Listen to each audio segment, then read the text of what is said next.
أهلا بكم سادة المشاهدين. نشرة الأخبار من الفضائية الإريترية، أصحابكم خلالها محجوب حامد، ونستهلها كالمعتاد بأهم وأبرز العناوين.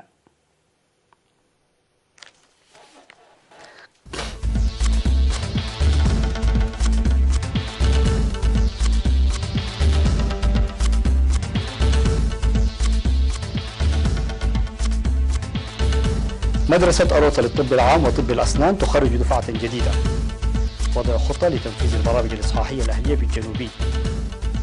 تنظيم سيمينار لممثلي لجان حقوق الطفل في هيكوتا. بوركينا فاسو تمدد حالة الطوارئ في الشمال ل6 أشهر بعد هجوم. قارات إسرائيلية في العاصمة السورية دمشق. وعاصفة ثلجية عاتية تجتاح نصف الولايات المتحدة.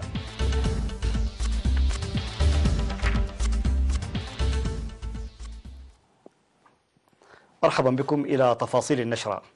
خرجت مدرسة أروطة للطب العام وطب الأسنان اليوم 12 من يناير الجاري دفعة جديدة من دارسيها، والتي تعتبر هي الثامنة منذ تأسيس المدرسة. وقد تم تخريج 56 طالبا وطالبة وسط حضور عدد كبير من المهتمين. وأدى الخريجون القسم لتقديم خدمات صحية بتفان وإخلاص، مستفيدين من المعرفة المكتسبة والقدرات الكامنة. وقد تخرج 43 منهم في الطب العام و13 في طب الأسنان. وذكرت وزيرة الصحة السيدة آمنة نور حسين في كلمتها أن الاستثمار الجاري في الموارد البشرية لعب دورا كبيرا في تحقيق الإنجازات الصحية الجيدة، داعية الخريجين للسير باهتمام مقتدين بمن سبقوهم في هذا المجال، ويتوقع منهم تنفيذ المهام بتفان وإخلاص. وقال عميد مدرسة أوروتا للطب العام وطب الأسنان إن من البرامج التي توليها الوزارة اهتمام أكبر هو تفريغ قدر كاف من الكفاءات العاملة في المجال الصحي، والتي بالتأكيد ستسهم في إعادة إعمار المؤسسات الصحية. وذكر بأن المدرسة خرجت حتى الآن منذ تأسيسها 285 دارسا في الطب العام و35 في طب الأسنان، وبذلك انخفضت النسبة التي كانت في بداية الاستقلال بمعدل طبيب واحد لكل 37 ألف مريض إلى طبيب واحد لكل 16 ألف مريض. وأضاف مساعد البروفيسور يمان السيوم أنه ووفق تعليمات المفوضية الوطنية لمؤسسات التعليم العالي والأبحاث، تم دمج كلية مدرسة أوروطة للطب العام وطب الأسنان وكلية العلوم الصحية بأسمرة في كلية واحدة، كلية أوروطة للطب والعلوم الصحية، بداية من العام 2018-2019، مما ساعد ذلك الدمج للعمل على تنسيق قدراتهم. من جانبه قال ممثل الخريجين إن المستوى الذي بلغوه نتاج الاستثمار الحكومي الجاري وجهود الآباء، إضافة إلى الاهتمام الكبير من المعلمين، مما يخلق ذلك دفعة قوية لإنجاز المهام التي تنتظرهم.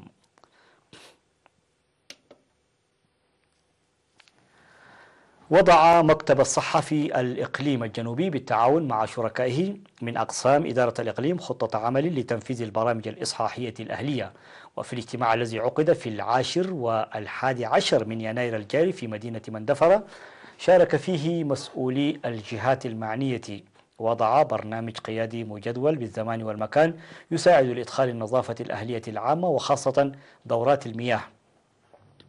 وألقى في المناسبة التي قدمت فيها تقارير عن أنشطة الإصحاح البيئي الأهلية التي سيرت العام الماضي، ألقى المدير العام لقسم الخدمات الاجتماعية في الإقليم السيد قال آب تسفى سلاسي كلمة أوضح فيها أن التجارب المكتسبة أساس متين للبرنامج المنتظم الذي يبدأ من الشهر القادم وينتشر من المدن إلى الأرياف.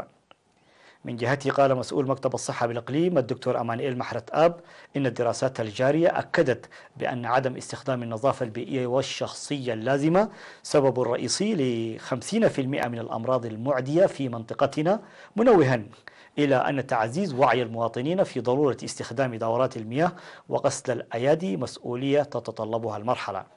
في الكلمة الختامية التي ألقاها حاكم الإقليم السيد أفريم جابر كريستوس، ذكر فيها أهمية الاجتماع لخلق فهم متوازن، مناشدا المشاركين لتعزيز مشاركتهم لتنفيذ البرامج الموضوعة حسب الجدول الزمني المحدد.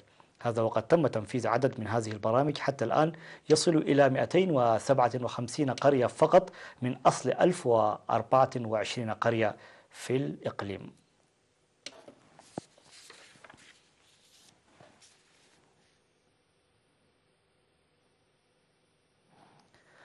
نظم في هيكوتا سيمينار يساعد ممثلي لجان حقوق الطفل الناشطين في مديريات غونيا وهيكوتا وفورتوساوا وتسيني في أعمالهم اليومية. وفي السيمينار الذي نظم في 10 من يناير الجاري قدم خبراء من وزارة العمل والرعاية الاجتماعية توضيحا مفصلا حول ضرورة تربية الأطفال والجرائم والمخالفات الناجمة عن الأطفال والهجرة غير القانونية للأطفال وأضرارها والعادات الضارة وأثرها السلبي عليهم وغيرها من المواضيع الهامة.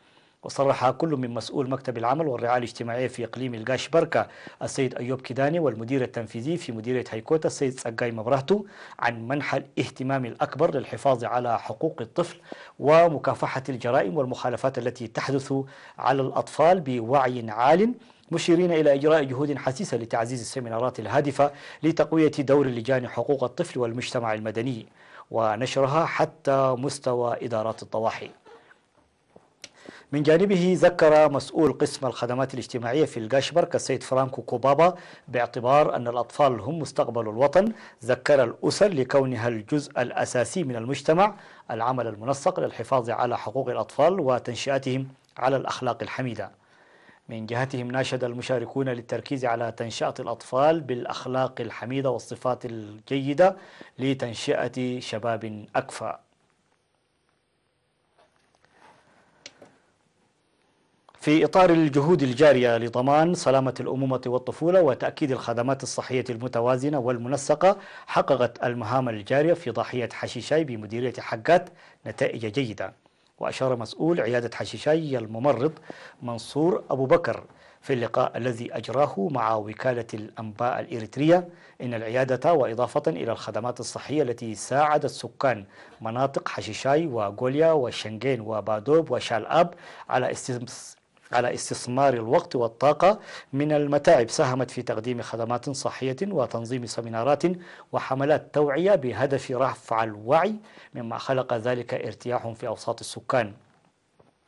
وأفاد الممرض منصور بأن نسبة تغطية التطعيم للأطفال بلغت العام 2018 إلى 90% ومراقبة سلامة الأمومة والطفولة إلى 70%، وانخفاض نسبة 85% لمرض الملاريا، فيما سجل وضع الحوامل في العيادة تطور ملموس. وذكر بأن غرف انتظار الحوامل الثلاث التي تم بناؤها بمشاركة جماهيرية فاعلة لعبت دورا كبيرا في سلامة الأمومة والأطفال. ومع تجمع القرى ظلت تزداد أعداد المستفيدين من الخدمات الصحية، لذلك يجب صيانة الغرف القديمة وتوسعتها بالإضافة إلى بناء سور للعيادة وتوظيف سيارة إسعاف خاصة بها. هذا وتقدم عيادة حشيشاي التي شيدت في العام 1997 والتي تعمل بالطاقة الشمسية تقدم الخدمات ل 24 ساعة لحوالي 20 ألف مواطن باستضافة حوالي 100 شخص يوميا.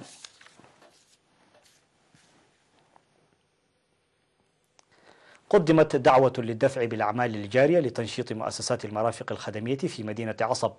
وعقد مسؤول فرع مراقبة الترخيص في قسم السياحة بإقليم جنوب البحر الأحمر السيد قرماي مسفن لقاء مع أصحاب المرافق الخدمية في 10 من يناير الجاري بعصب، دعا فيه تلك المؤسسات لتقديم خدمات جيدة وراقية وضرورة تنفيذ اللوائح. وذكر السيد قرماي بأن المؤسسات تعمل خارج الرخص التجارية المقدمة لها وظواهر عدم التحلي بالنظافة وزيادة الأسعار، مذكرا إياهم للحد من تلك النواقص والعمل بنشاط وهمة، مناشدا التركيز على العمل الجيد وبأسعار مناسبة. وناشد المشاركون لتنشيط جمعية المرافق الخدمية في الإقليم.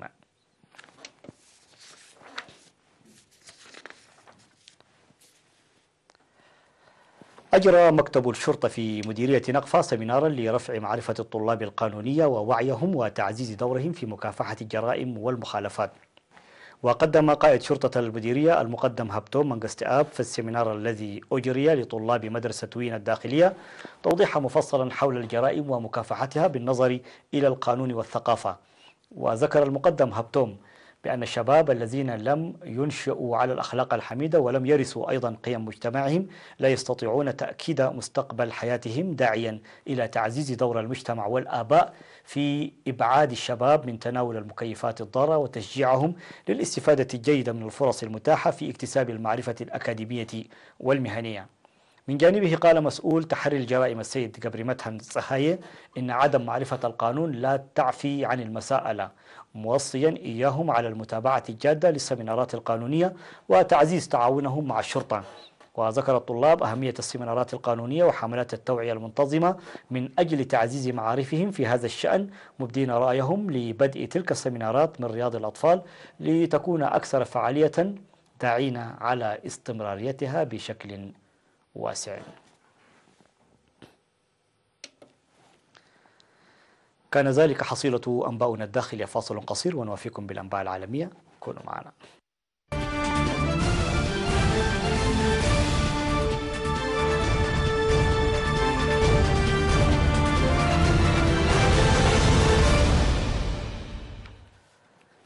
مرحبا بكم من جديد. وعلى الصعيد العالمي، وافق البرلمان في بوركينا فاسو على تمديد حالة الطوارئ 6 أشهر في عدة أقاليم بشمال البلاد شهدت تصعيدا في الهجمات التي يشنها إسلاميون متشددون في الأشهر الأخيرة، ومن بينها هجوم وقع في وأدى إلى سقوط 12 قتيلا.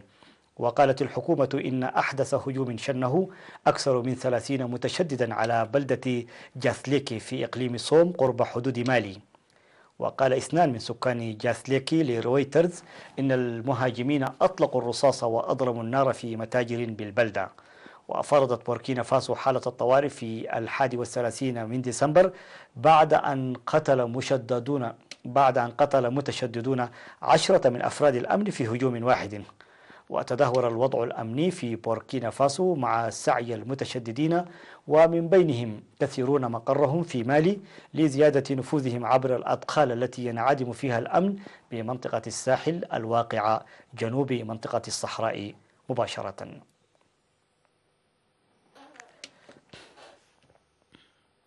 أفادت وكالة الأنباء السورية سانا بأن الدفاعات الجوية السورية تصدت لقارات إسرائيلية على العاصمة دمشق وأسقطت عددا منها. وقالت الوكالة نقلا عن مصدر عسكري قوله إن طائرات حربية إسرائيلية قادمة من اتجاه إصبع الجليل قامت بإطلاق عدة صواريخ باتجاه محيط دمشق، وتصدت الدفاعات الجوية للصواريخ المعادية وأسقطت معظمها، واقتصرت نتائج العدوان حتى الآن على إصابة أحد المستودعات في مطار دمشق الدولي. وأكد المرصد السوري لحقوق الإنسان إن القصف استهدف مستودعات صواريخ تابعة لميليشيات حزب الله في محيط الكسوة ومطار دمشق.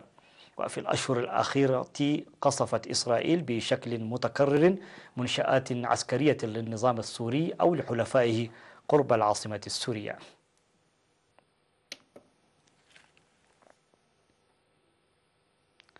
اجتاحت عاصفة شتوية عاتية منطقة جبال روكي والسهول الكبرى بالولايات المتحدة قبل أن تتجه شرقا، مع توقع أن يغطي الجليد ممرا يبلغ طوله 1609 كيلومترات خلال مطلع الأسبوع، مما يؤدي إلى فوضى في حركة النقل بوسط البلاد. وبدأت العاصفة في شكل أمطار من المكسيك، ثم تحولت إلى ثلوج بعد التقائها بجبهة من الهواء الثلجي. وتوقعت الهيئة القومية للإرصاد الجوية سقوط ثلوج يصل سمكها إلى 45 سنتيمترا في جبال سانجيري ديركستو جنوبي دنفر. وقال موقع إيكويز للإرصاد الجوية إن من المتوقع سقوط ثلوج يبلغ سمكها نحو 15 سنتيمترا على كانساس وأركنسو، وما يصل إلى 10 سنتيمترات على واشنطن العاصمة قبل توجه العاصفة إلى البحر.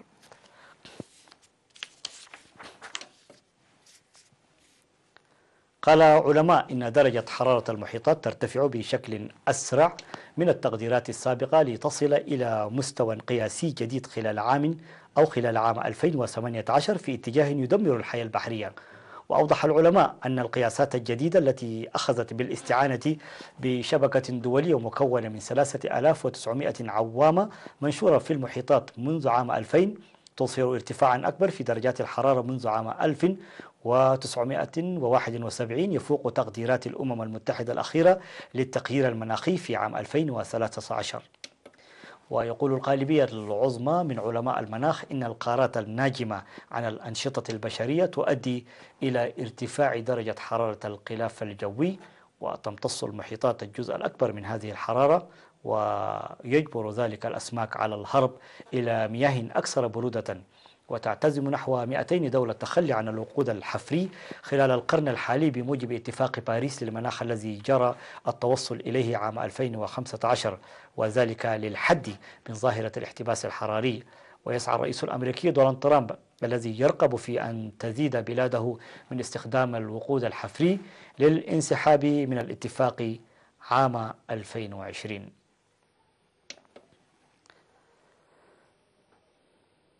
نختم نشرتنا بالنبأ الرياضي، ولكن بعد الفاصل كونوا معنا.